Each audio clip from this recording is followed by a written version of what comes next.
Lions TV, we are sponsored by Regal Elevators and Lifts Consultants Limited, a company that is owned and operated by a Millwall fan, just like every single one of the sponsors that you can see on the screen, right? Now, if you are going to do a bit of business in 2023, then please keep it in the Millwall family by checking out all of our sponsors' website links in the description below. This is your preview show for Sunday's live game on the Custard against Leeds United. It is sold out in SE16 as we welcome our old friends from up north back down south and back into the division. As always, let's start by taking a look at the 11 that Gary Rowett might pick to start the match. Okay, so at this point I would usually say pre-international break, 4 points from 2 games, 2 good performances, 1 okayish against Birmingham, that Gary Rowett would go with an unchanged side. However, that is not possible. As we know, Sean Hutchinson went off in the game at Birmingham and will miss a few matches. No full confirmation on how long that injury will be just yet. And also, of course, during the international break, we got the news that goalkeeper Matija Sarkic is also injured and didn't turn out for Montenegro in their World Cup qualifiers / friendlies, whatever they was, I'm not sure if I'm honest. And that was due to an injury he actually picked up in the week leading up to the Birmingham game. So changes will need to be made. What will the gaffer do? This is the team that I think that he will pick. The return of the big man in goal, Bartosz Bartkowski. The gaffer has alluded to this, that he will start Bart earlier in the week. 3 centre-backs, I think it's going to be Ryan Leonard, Jake Cooper and Wes Harding. I really like the look of Harding, by the way. I didn't get to say that as I didn't do a Birmingham post-match. I think Norton Cuffy will continue at right wing back. I think Joe Bryan hopefully will be fit and return at left wing back. I think it's going to be Casper De Norre. Again, heard nothing on that, but I'm assuming he's fit, alongside Billy Mitchell in a centre midfield, Zian Fleming in a 10, and up front, Tom Bradshaw and Kevin Nisbet. 2 goals in 2 games. That's the team I think he'll go with. I think that's the team possibly the best available to us. It could be Murray Wallace in there instead of Wes Harding, or Murray Wallace left wing back if Joe Bryan's not fit. However, as I've said, look, I really like the look of Harding when he came on. It reminds me of, not in more ways than one, Tony Witter. Pace to burn, and we haven't got that at the back. He's very pacey. He is, though, like many of our defenders, an out defender. Can't really play with his feet. But look, as I said, he looks strong, he looks assured, he looks confident, and he's got pace to burn, and that's something we haven't had at the back, in a back 2 or 3 central for a long, long time. Bart Bartkowski, I'm going to cover the big man. A lot of you saying Bart's done, Bart can't ever play again. Okay, look, he's 35 years old. I've said this many times. His knees were shot to bits before he turned up at the club. Never went out or kicked the ball, but he was always a fantastic shot stopper. And then he got thrown out the side in favour of George Long during, I think it was just post when we lost to Burnley 2-0 at the start of last season. Yes, he came in and played the Reading game. He hadn't kicked the first team football or saved the first team football since that point. So I have seen the highlights of Reading. I wasn't there in the Carabao Cup. But yeah, he wasn't fantastic. But look, I will go about all day, every day. And for those saying, well, see, we got rid of George Long, I would rather have a mannequin with no arms in goal than George Long. George Long actively dived out the way of football. So for me, Bartkowski, it has to be back-to-back player of the year, experience in this division. We've got to get behind the Bart man on Sunday because he's been sort of frozen out and now sort of not hated upon, but everyone's going, he's done, he's finished. When have any of you ever seen him play? Other than that one Carabao Cup match, which, as I said, was his first game for a long time.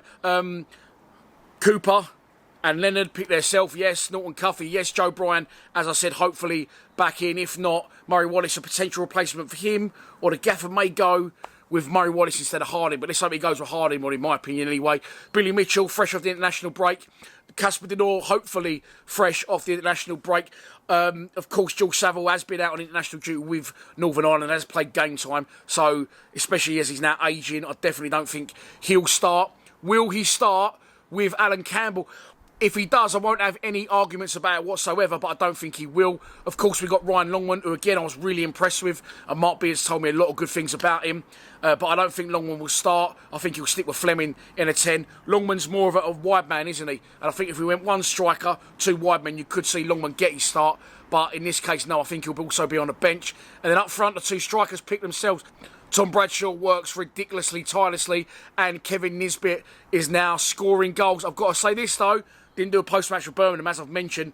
John Ruddy's got to be saving that all day long. And if that was George Long in goal for us or any other goalkeeper, I'll be asking serious questions about why my goalkeeper stood on that side, got a full hand on it and still managed to push it into net. But look, take nothing away from Nisbet. He's now got, well, along with Ryan Leonard, Zian Fleming off all our set pieces. He now takes the free kicks. Ryan Leonard now takes the long throws. So hopefully the Bermondsey Bergkamp can focus solely on his game in play and get firing, because he definitely has not been at the races this season. Let's move on to our opposition. As we know, it's Leeds United. Managed by Daniel Farker. As we know, they was relegated from the Premier League last season. They're another one of these sides, a little bit like Norwich. They're a bit too good for this division, but not quite good enough for the Premier League. I'll be honest, I think they stayed up for 2 seasons, didn't they? I might be wrong on that one. Pretty sure they was up there for 2 seasons. I was expecting them to stay up and sort of become the big club that they used to be in the late 90s, early 90s again. That hasn't happened, and now back in this division. They've not been off to the best of starts either. They have won 1, lost 1, and drawn 3 of their opening 5 league games. Last time out drawing 0-0 at home to Sheffield Wednesday. So look, it's hard to call these ones. It usually kick-starts a nice run for us when we get the customary 3 points against Leeds, and we do usually do the business against this mob, don't we? Just look back through those photos there. Plenty of fantastic memories down the years. Have we got anything to fear in them? They're scoring goals, other than the Sheffield Wednesday game, but they're conceding a lot of goals as well. Charlie Creswell, of course, and Jamie Shackleton, both loanees at our club last season, so I've been keeping a little eye on them. Shackleton's been playing a lot, and he's not been playing bad at all, and he looks like a completely different type of player that we had last season. He plays a lot higher, a lot more advanced, dribbles the ball, travels, tries to get beyond. So again, maybe he's being restricted by Gary Rowett's tactics, but he's no real loss for us. Charlie Creswell, on the other hand, was fantastic for us in the second half of the season, equally as awful in the first, but I think a lot of us would welcome him back with open arms. It's not going to happen though. He signed a new long-term deal at Leeds, however, he still can't get in their team. Will they throw him in for a little bit of extra oomph? Not that it needs it in a sold-out SE16. Let's move on to a prediction. And so, this is your pre-match prediction, and here we go. Right, okay. We're going to beat Leeds. We're going to beat Leeds. It's going to be an absolute fucking goal fest on the telly, and we're going to beat Leeds by 3-2. Tom Bradshaw double and Casper De Noor to get his first goal for the club. We'll just send SE16 into absolute carnage and raptures, and if we do get the win, and that does happen exactly what I just said, I suppose we'll all go home Wednesday. And so that's your lot for this preview show. I hope you have enjoyed it. All that's left for me to say is I'll be live streaming from SE16 on Sunday. If you're a member of our YouTube channel, then keep your eyes peeled, because 2 of you, or a member and a guest, will win exclusive tickets to our box. I won't be there, unfortunately. I'll be here on Wednesday against Rotherham. 2 of you are going to win them. So if you're not a member, you want to become a member, check the link in the description below, and keep an eye on the socials and the community page exclusively for our members on YouTube. I'll see you in SE16 on Sunday, streaming from around 11:45. Can't wait. Sold out. Let's get our season even further back on track and go 3 games unbeaten. Please subscribe to Lions TV. Come on, you Lions.